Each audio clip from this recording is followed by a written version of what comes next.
En aquel tiempo, como la fama de Jesús se había extendido tanto, llegó a oídos del rey Herodes el rumor de que Juan el Bautista había resucitado y sus poderes actuaban en Jesús. Otros decían que era Elías y otros que era un profeta comparable a los antiguos. Pero Herodes insistía: es Juan, a quien yo le corté la cabeza y que ha resucitado. Herodes había mandado apresar a Juan y lo había metido y encadenado en la cárcel. Herodes se había casado con Herodías, esposa de su hermano Filipo. Y Juan le decía: no te está permitido tener por mujer a la esposa de tu hermano. Por eso Herodes lo mandó encarcelar. Herodías sentía por ello gran rencor contra Juan y quería quitarle la vida. Pero no sabía cómo, porque Herodes miraba con respeto a Juan, pues sabía que era un hombre recto y santo y lo tenía custodiado. Cuando lo oía hablar, quedaba desconcertado, pero le gustaba escucharlo. La ocasión llegó cuando Herodes dio un banquete a su corte, a sus oficiales y a la gente principal de Galilea con motivo de su cumpleaños. La hija de Herodías bailó durante la fiesta y su baile les gustó mucho a Herodes y a sus invitados. El rey le dijo entonces a la joven: pídeme lo que quieras y yo te lo daré. Y le juró varias veces: te daré lo que me pidas, aunque sea la mitad de mi reino. Ella fue a preguntarle a su madre: ¿qué le pido? Su madre le contestó: la cabeza de Juan el Bautista. Volvió ella inmediatamente junto al rey y le dijo: quiero que me des ahora mismo en una charola la cabeza de Juan el Bautista. El rey se puso muy triste, pero debido a su juramento y a los convidados no quiso desairar a la joven y enseguida mandó a un verdugo que trajera la cabeza de Juan. El verdugo fue, lo decapitó en la cárcel, trajo la cabeza en una charola, se la entregó a la joven y ella se la entregó a su madre. Al enterarse de esto, los discípulos de Juan fueron a recoger el cadáver y lo sepultaron. Palabra del Señor.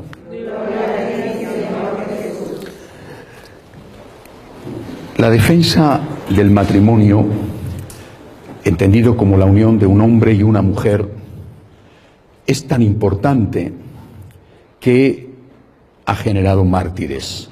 No es el único caso este que acabo de leer. Es evidente, lo dice con toda claridad el Evangelio, que el odio de Herodías, que llevó consigo la decapitación de Juan, se debía a que Juan no se callaba. Decía que aquel matrimonio no era válido, que aquello era un adulterio. No puedes estar viviendo con la mujer de tu hermano. Y lo mismo hubiera dicho si hubiera sido otra cosa, aunque en el Antiguo Testamento, en la ley judía, el divorcio sí que estaba permitido, pero no estar con la mujer del hermano, que ni siquiera con aquella ley tan permisiva era permitido, era válido. Hay otros casos. Por ejemplo, cuando el rey Enrique VIII decide separarse de su mujer, Catalina de Aragón, hija de los reyes católicos, porque no le había dado un hijo varón. Esa fue la excusa.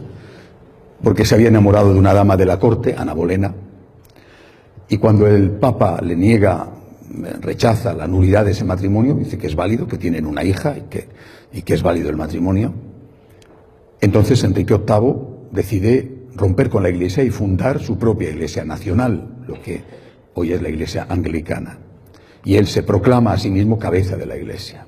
En ese contexto, la inmensa mayoría de los obispos ingleses, sacerdotes, laicos, no tuvieron ningún problema en hacerse anglicanos. Abandonaron masivamente la Iglesia católica. Se dice que Inglaterra se acostó católica y se levantó protestante. Pero hubo algunos que no. Entre ellos, Santo Tomás Moro, que era el primer ministro, el canciller del rey, Santo Tomás Moro. También San Juan Fisher, que era uno de los obispos, de los pocos que fueron fieles. Y estos murieron decapitados. Santo Tomás Moro estuvo en la cárcel, en la famosa Torre de Londres. Se conservan las cartas que le escribía a su hija María y que él contestaba a su hija, donde la hija le pedía a su padre que hiciera como los demás, que aceptara el divorcio del rey y que se hiciera él también anglicano, que renunciara a la Iglesia Católica. Y Santo Tomás Moro le contestaba que él no quería morir y no quería que a su familia la dejaran en la ruina, pero que tenía que ser fiel a su conciencia, que le decía que aquello no estaba bien. Es decir, la defensa del matrimonio ha provocado mártires. ¿Por qué? Porque es muy importante. El matrimonio es muy importante. La familia es la base de la sociedad. Destruir la familia es destruir al hombre. Y eso es lo que nosotros tenemos que seguir haciendo. Claro que no solamente defendemos la familia cuando mantenemos la doctrina católica de 2000 años de que el matrimonio es la unión de un hombre y de una mujer y que cuando hay un sacramento, si se rompe ese sacramento, no se puede hacer otro. Es decir, si se rompe ese matrimonio, no se puede hacer otro matrimonio, que ese nuevo matrimonio es un adulterio, que por lo tanto no se puede comulgar, salvo que la Iglesia haya reconocido que nunca existió ese matrimonio y haya decretado la nulidad del mismo. Esto es defender la familia. Pero bueno, esto no es la única forma de defender la familia. La familia necesita ser defendida en los miembros de la familia para que no se rompa. Es decir, para que ese amor con el que se comenzó la familia, el amor entre los esposos, no se deteriore, no se rompa. Esa es la primera defensa de la familia que tenemos que hacer. Tenemos que sostener a esos esposos en la gracia de Dios, en la unión con Dios, en la espiritualidad, para que logren vencer las dificultades de la vida, para que sean capaces de perdonarse uno al otro, de darse nuevas oportunidades cada día, de pensar en el otro, no solamente en uno mismo. Eso es defender la familia también. Yo creo que hoy el trabajo por la familia genera efectivamente contradicciones y no sé si persecuciones también, pero en cualquier caso el trabajo por la familia es hoy más urgente y necesario que nunca. Y pensar que solo defendemos la familia con las leyes es equivocado. Las leyes son muy importantes, pero hay que defender la familia con la espiritualidad. Hay que defender la propia familia. Necesitamos a Dios para sostener nuestra familia. Necesitamos a Dios porque Dios es el amor y Él es el que nos sostiene en el amor. Necesitamos todos los días decirle al Señor: por ti, Jesús, por agradecimiento a ti, yo sigo adelante con ese proyecto que empecé. Por ti, Señor, sigo en la lucha de educar a mis hijos. Por ti, Señor, renuevo mis votos matrimoniales. Ahora ya no me apetece tanto, ahora estoy cansado, ahora me he decepcionado, ahora no es lo que yo esperaba, ahora esta persona ya no me satisface, no me llena, no me ayuda a realizarme, pero yo, Señor, aquí estoy por ti. Si hemos empezado esa experiencia familiar con Cristo, como debe de ser en un sacramento, ese Cristo es el que nos va a seguir uniendo. Y ese sacrificio que hay que hacer por la familia pasa por el sacrificio cotidiano de perdonar, de volver a empezar, de dar oportunidades, por el sacrificio cotidiano de decir, a pesar de todo y de la cruz que implica, merece la pena porque es mejor tener la familia que no tenerla. Solo en casos extremos, ¿verdad? La Iglesia permite la separación, por ejemplo, cuando hay violencia en el hogar, ¿no?